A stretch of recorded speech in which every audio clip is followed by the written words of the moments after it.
ఇప్పుడు ప్రఖ్యాత డాక్టర్ శ్రీ కోదండరామారావు గారు మెడికల్ డిగ్రీలు పుచ్చుకుని జీవితాల్లోకి ప్రవేశించే మీకు తమ అమూల్యమైన సందేశాన్ని ఇస్తారు.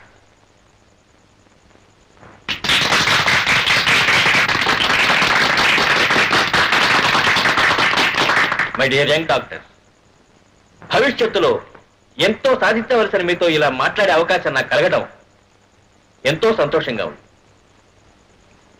లోకంలో అన్ని వృత్తుల కంటే వైద్య వృత్తి చాలా గొప్పది. మనిషిని పుట్టించే దేవుడైతే ఆ పుట్టిన మనిషిని అనుక్షణం కాపాడేది డాక్టర్. కాబట్టి ఈ లోకంలో డాక్టర్లను ప్రత్యక్ష దైవాలంటారు. అలాంటి పవిత్రమైన వృత్తిని ఈనాడు చాలా మంది డాక్టర్లు వ్యాపారంగా మార్చివేయడం చాలా చింతించదగ్గ విషయం.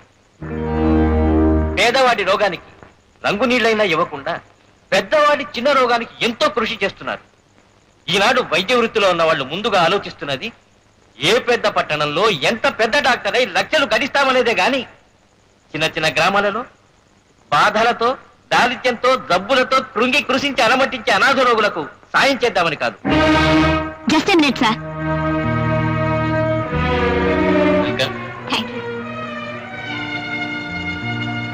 మై డియర్ ఫ్రెండ్స్, ఆవేదనతోనూ ఆవేశంతోనూ డాక్టర్ కోదండరామారావు గారు తమ మనసులోని మాట చెప్పారు. కానీ ఆయన ఒక విషయంలో పొరపాటు పడ్డారనిపిస్తుంది. ప్రతి డాక్టరు డబ్బుకు అమ్ముడుపోతాడనుకోవడం తప్పు. లోకంలో ప్రతి విషయంలో మంచి చెడ్డ ఉన్నట్టే డాక్టర్లలో కొంతమంది స్వార్థపరులు ఉండొచ్చు, కొంతమందికి ధనాసు ఉండొచ్చు.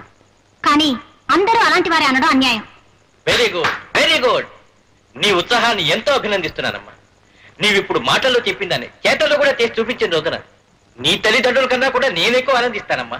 తప్పకుండా డాక్టర్ గారు. నా చదువు, నా జీవితం పేదవాళ్ళకి సాయం చేయడానికి అంకితం చేస్తాను. బాధపడే మనిషికి డబ్బుందా లేదా అన్నది అనవసరం. ఆ మనిషిని రక్షించి బాగుపరచాలన్నదే నా ఆశయం. అందుకే ఈరోజు అందరి ముందు మనస్ఫూర్తిగా ప్రమాణం చేస్తున్నాను.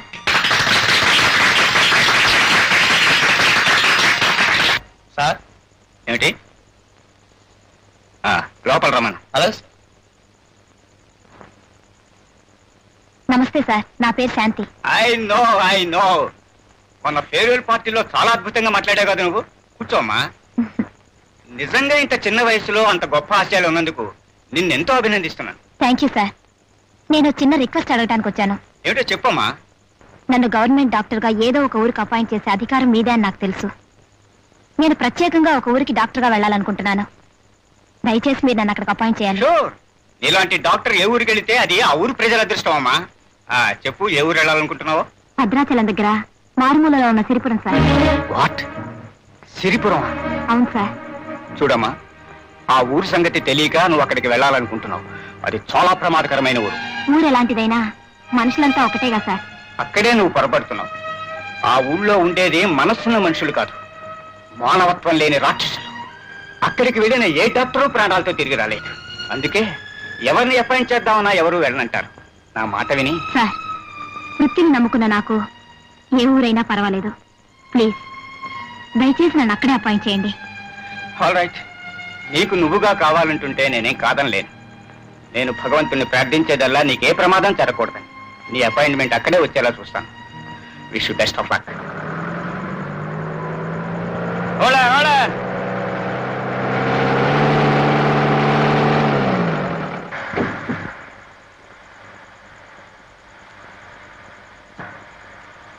ఎక్కడ దిగుతున్నారటమ్మా?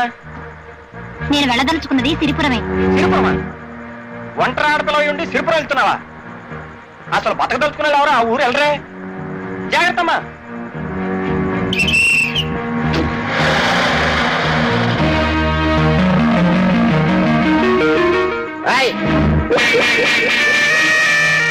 ఇదిగో నువ్వేనా కొత్త డాక్టర్ అమ్మవే?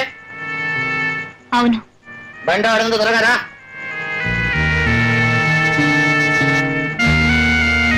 అలా చూస్తాడు, సామాన్ తీసుకురా.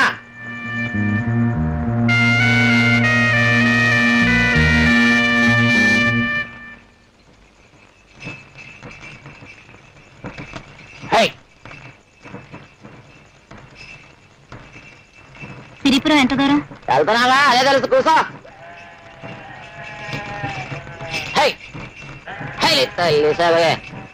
ఏమయ్యా, ఈ బండి ఇంతకంటే త్వరగా పోదా? నా ఇష్టం వచ్చి వెళ్తాను, నోరు మూసు కూర్చో.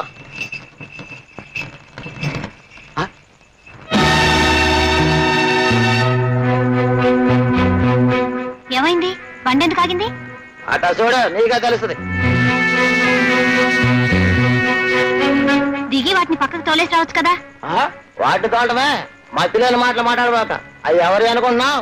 రాజన్నయ్య. అయితే అయితేనా? అయితేనా? వాటి మీద కానీ చెయ్యి పెడితే భుజాలు కడిగి నరికేస్తాడు రాజన్న. ఎవరా రాజన్న? అదిగో అటు చూడు.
నా కొడక ఒంటరిగా ఆడ కనిపిస్తే చెయ్యేస్తావరా?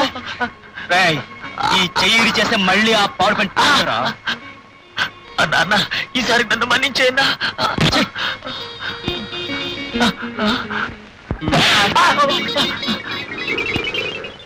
నీకేం భయలేదమ్మా, నువ్వు వెళ్ళు.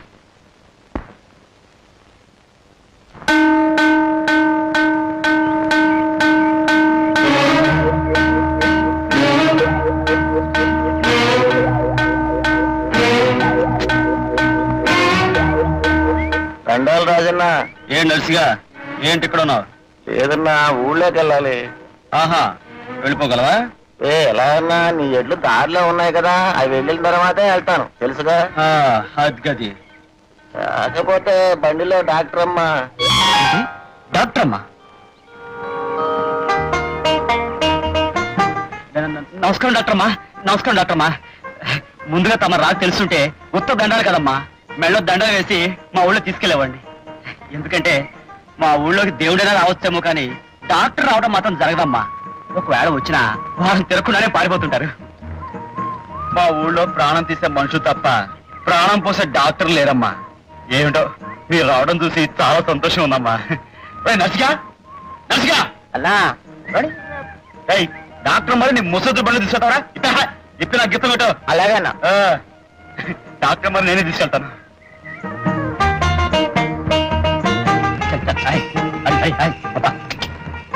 ఒకసారి బండి ఆపు. ఎందుకు డాక్టర్ అమ్మా? మొదటిసారిగా వృత్తిరీత్యా మీ ఊరికి వస్తున్నాను. ముందుగా దైవ దర్శనం చేసుకుంటే మంచిదని.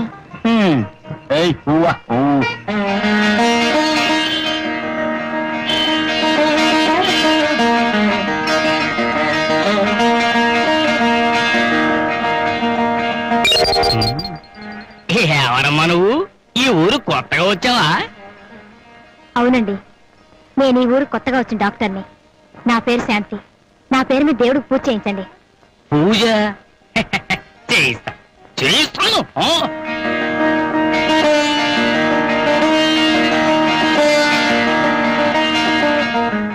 సరే గాని దేశంలో 1,00,000 ఊళ్ళుంటావు, నువ్వు మా నెత్తి మీదకే దిగాల? ఏ మా ఊళ్ళో అందరూ రోగిష్టి విధాలు ఉన్నారనుకుంటున్నావా? అయినా నీ రాత ఎలా రాసి పెట్టిందో.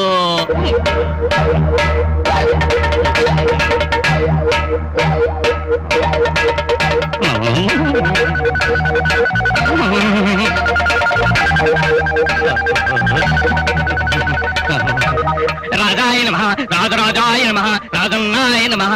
నాయన రాజన్న, నువ్వు ఇక్కడికి రావటం ఆ దైవం అదృష్టం. నువ్వు పాదం పెట్టడం వల్ల గుడే పవనమైంది నాయన.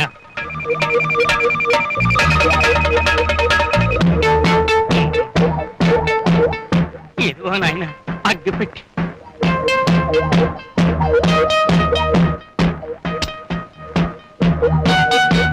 దైవ పరబ్రహ్మ స్వరూపం. మీ జమీందార్ గారు ఇంటికి వచ్చే వెళ్ళైందా మున్సబ్ గారు? వచ్చేస్తారు, పనుండి తోటలోకి వెళ్ళారు. ఈ పాటికి వచ్చేస్తూ ఉండాలే. జమీందార్ బాబు గారు వస్తారు.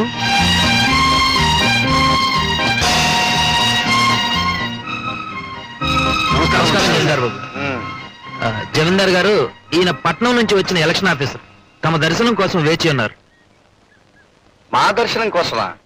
ఏమిటి ఏమిటి విశేషాలు? ఏం లేదండి, ఈ ఏడాది మీ ఊర్లో కూడా ఎన్నికలు జరిపించి గ్రామ సర్పంచ్ ఏమిటి ఏమిటి మీరనేది? మా గ్రామంలో ఎన్నికల? మేమేమని సెలవిచ్చాం? మా గ్రామంలో ఎన్నికల అని సెలవిచ్చారండి. సర్కారు వారికి మన గ్రామ విషయం తమ విషయం తెలియక పంపించుంటారు ఆఫీసర్ గారిని. చూడు ఆఫీసరు, కొత్తగా మా ఊరికి పెద్ద దిక్కును ఎన్నుకోవాల్సిన అవసరం లేదు. తరతరాలుగా మా గ్రామానికి పెద్దగా మా జమీందారు గారు వంశ పురుషులే ఉంటున్నారు. ఇక్కడ ప్రజలకు కష్టాలు రాకుండా, గ్రామంలో తగదాలు రాకుండా, దొంగలు రాకుండా, వాళ్ళ కోసం పోలీసులు రాకుండా, కరువు కాటకాలు రాకుండా, తమ లాంటి ఆఫీసర్లు రాకుండా మా జమీందారు బాబు గారే చూసుకుంటున్నారు. మా ఊరి న్యాయస్థానం వారింటి మెట్లే. మా ఊరికి చట్టం వారి నోటి మాటే.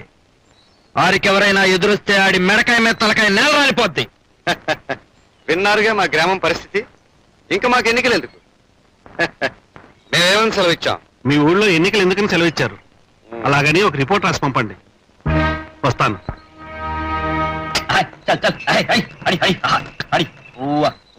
సరే, వచ్చిందయ్యో ఇంగ్లీష్ డాక్టర్ అమ్మా. నాకు తెలిసి నువ్వు చెప్పక్కర్లేదు.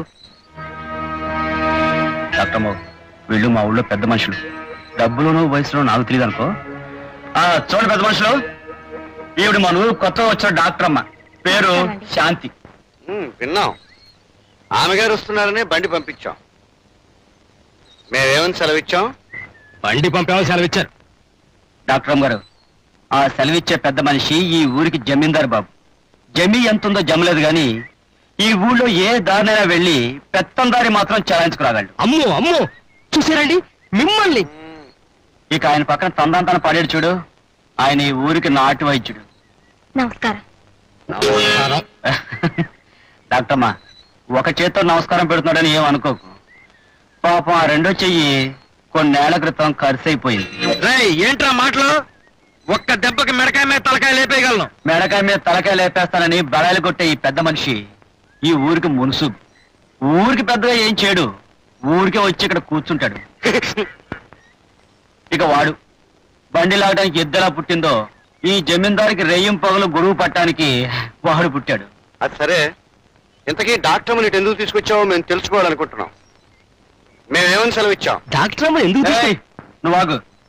ఇదిగో జమీందార్ బాబు, నువ్వేం సెలవిస్తుంది మాకు అనవసరం. డాక్టర్ అమ్మని ఇక్కడ తీసుకొచ్చింది ఆసుపత్రి తాళం చెవుల కోసం. బాబు తాళం చెవు. ఇదిగో డాక్టర్ అమ్మ తాళం చెవు. తీసుకున్నామా, పదండి. వెళ్ళొస్తానండి.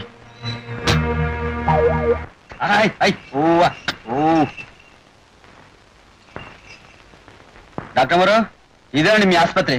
మీరు లోపలికి వెళ్ళండి, సామాన్ పడుకు చేస్తాను.